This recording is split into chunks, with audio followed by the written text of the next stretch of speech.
Okay, let's unpack this. Today, we're taking a deep dive into some really unique aspects of a prominent global figure, India's Prime Minister Narendra Modi. Right. And what's interesting is how the source material we're looking at today, it paints a very specific picture. It highlights traits that are, presented as really distinguishing him from others. It's Mhm. quite fascinating how they're framed. Exactly.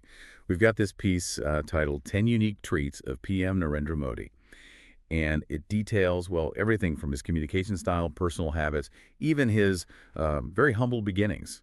So our mission for you listening is really to pull out the most important nuggets of knowledge from this particular source, give you that shortcut to being well-informed without, feeling totally overwhelmed. Absolutely. And it's really important we mention up front, our goal here is to impartially report on what's in this specific source. Mm. We're not endorsing the viewpoints expressed within it at all. It's more about clarifying and just conveying the ideas and the claims from the original material purely for your understanding.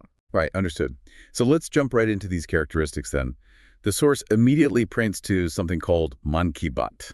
How does it describe this communication style? What makes it unique according to the source? Well, the source presents Man Ki Baat, not as your typical political speech, right? It's framed as this monthly radio address, and the aim seems to be achieving an emotional connection, with the people.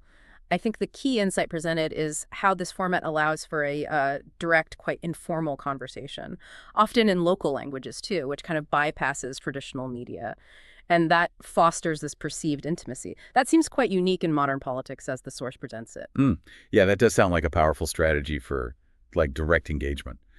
Okay, so beyond communication, the source also highlights a strong emphasis on Swadeshi.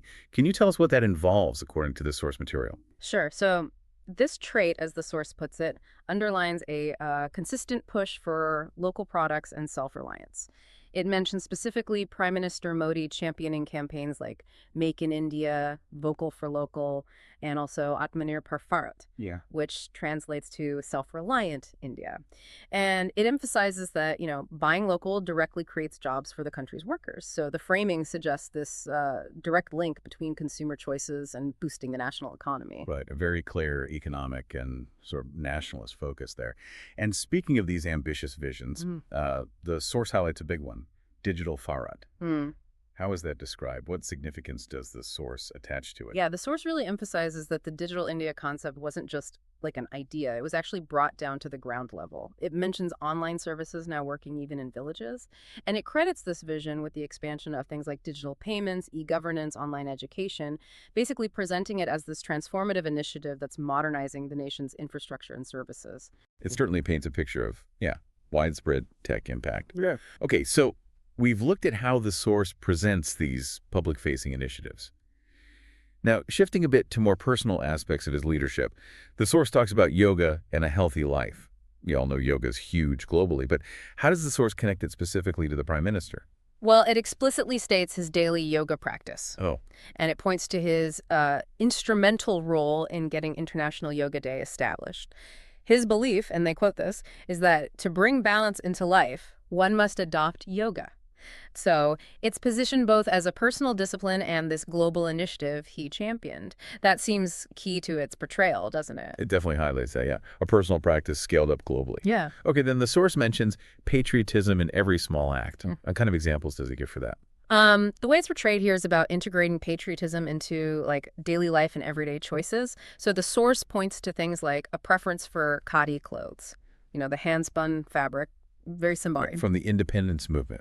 Exactly. And also using earthen lamps, choosing local brands. These are all presented as demonstrations of sort of nationalistic spirit. Even spending the Diwali festival with soldiers is noted, framed as a patriotic resolve. That's a pretty striking way to frame everyday decisions as, yeah, expressions of national pride. Okay, on a more personal note again, the source touches upon his connection to his mother, Hirabin. What's highlighted there? And why do you think the source makes a point of emphasizing this? It really does emphasize his attachment to his mother quite strongly. It notes that even after becoming prime minister, he kept visiting her, seeking her blessings, and this is presented as like an indication of his commitment to his roots, his values, suggesting a kind of grounding humility, despite holding such a high office. The very human element, yeah, amidst the bigger narrative. And sticking with personal habits, the source makes a pretty notable claim. Minimal sleep, More work. Hmm. Doesn't offer any more detail on how the specific trait is presented as contributing to his leadership? Yes, it does. The source claims he sleeps only about 4 to 5 hours a day and dedicates, the rest of his time to working for the country. It describes his schedule as very challenging, but says he never appears tired, framing this as, a testament to his dedication and just tireless effort. The source definitely portrays a remarkable work ethic there. Okay, how about his communication skills? It calls him masterful at giving speeches. What makes his oratory stand out, according to this article? Well, the source describes him as a powerful orator. Says his speeches connect with people, boost their morale. It highlights this ability he has, according to the text, to speak as India's voice, whether it's on domestic platforms like the Red Fort or international ones like the UN, suggesting his speeches are perceived as unifying and projecting national strength. That ability to connect globally seems directly linked to the next point the source makes, which is India's respect on the international stage. How does it connect his efforts to this enhanced standing? Yeah, the source basically credits him with elevating India's standing. It mentions countries like America, Japan, Australia specifically. It suggests he's established India as a, developed and strong nation on the world stage, thereby bringing honor to the country. So it implies his actions have directly led to a stronger international perception. Got it. And finally, there's a trait that often defines political narratives, a leader who rose from the ground. What's the specific backstory the source presents that underpins this characteristic? Right. This is a really powerful part of the narrative the source constructs. It highlights that Prime Minister Modi comes from a common family background, and it describes his journey famously from being a chai seller, a tea seller, to becoming India's prime minister, portraying it as a living testament to his hard work, honesty, and patriotism. It really emphasizes that self-made story. So, okay, what does all this mean when we put it together?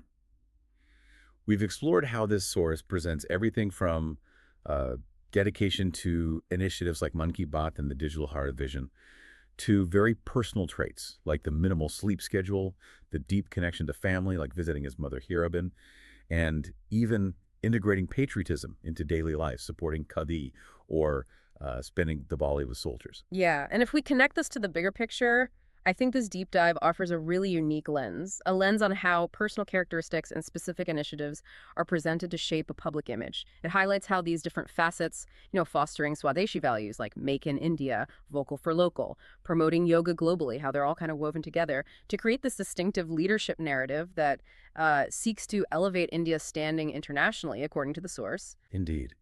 And it does raise an interesting question for you, the listener, to consider.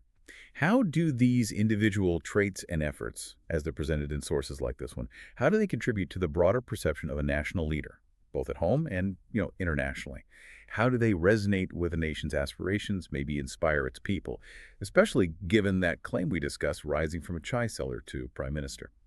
And that raises, I think, an important follow-up. When we consider these unique traits highlighted in such sources, whether it's, say, a leader's skill as an orator or their perceived dedication to work, what specific elements do you find most impactful? Impactful in shaping that connection between a leader and their people and with the global community? And maybe how might these elements be strategically presented? Something to think about.